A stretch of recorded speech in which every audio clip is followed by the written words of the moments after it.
Good morning all of you. Standard third subject Hindi, उसमें काव्य number 4 तितली की सीख। तितली यानी बटरफ्लाई। आप सभी ने देखा है बटरफ्लाई। यस, तो यहाँ पर हम हिंदी में उसको क्या बोलेंगे? तितली।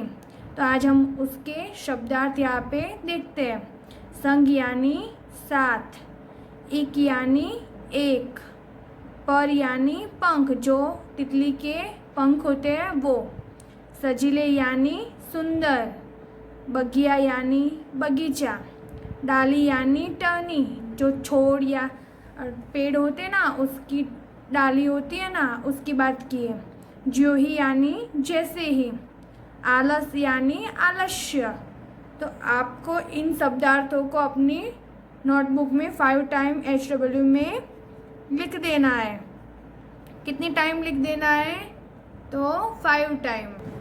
तो चलो बच्चों, अपनी अपनी टेक्स्ट बुक निकालो और पेज नंबर 29, उसमें है 4 नंबर का काव्य तितली की सीख।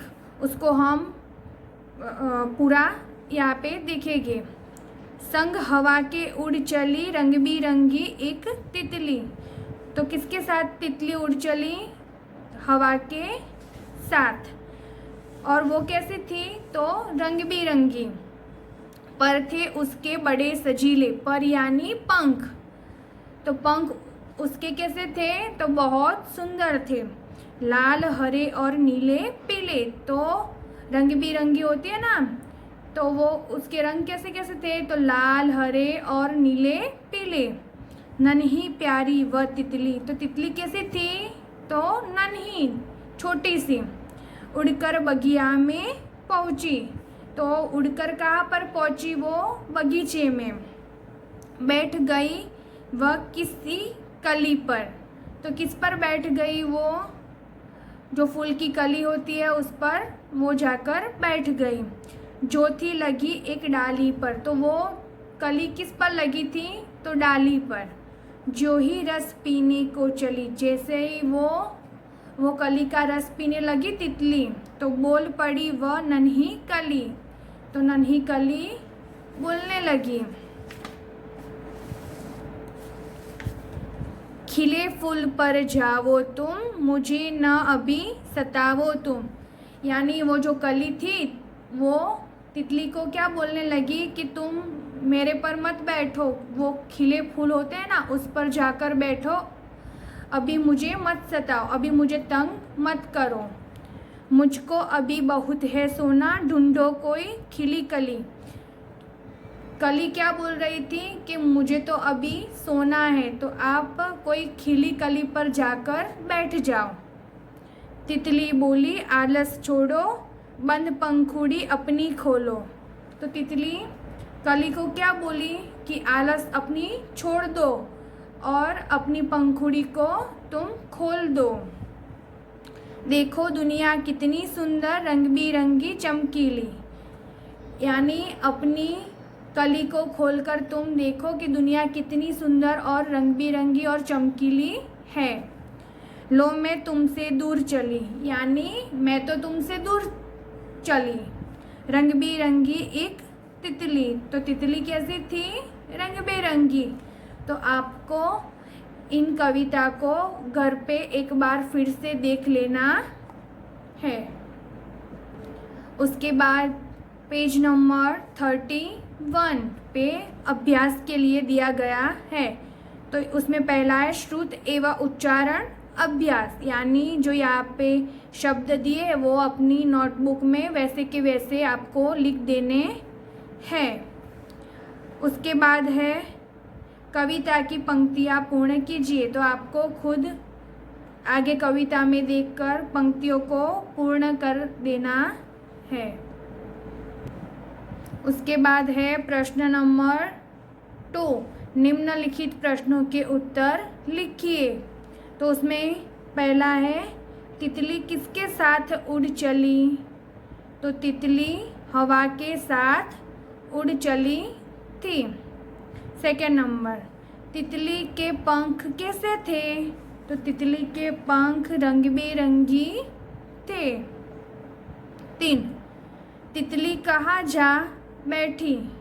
तो तितली डाली पर लगी एक कली पर जा बैठी। चौथा नंबर का क्वेश्चन है, तितली ने कली से क्या छोड़ने के लिए कहा?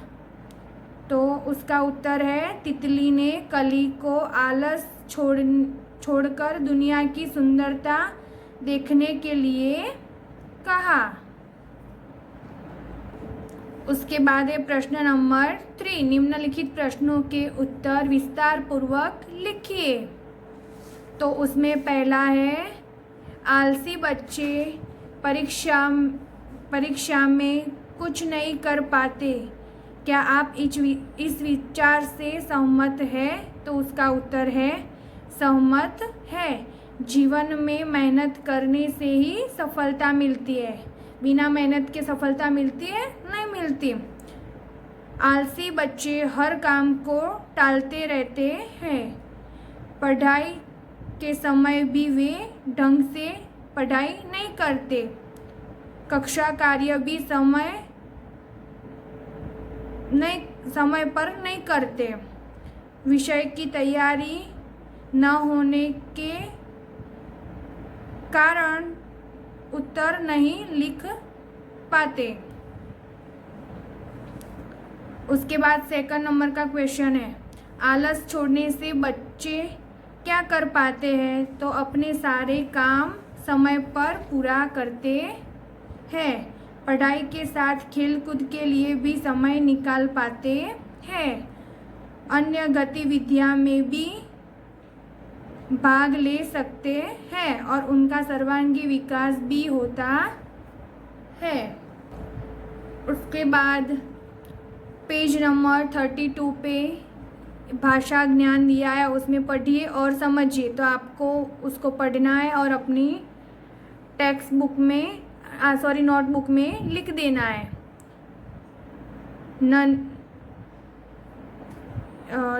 उसमें है सेकेंड नंबर, निम्नलिखित शब्दों को सही जगह पर लिखिए।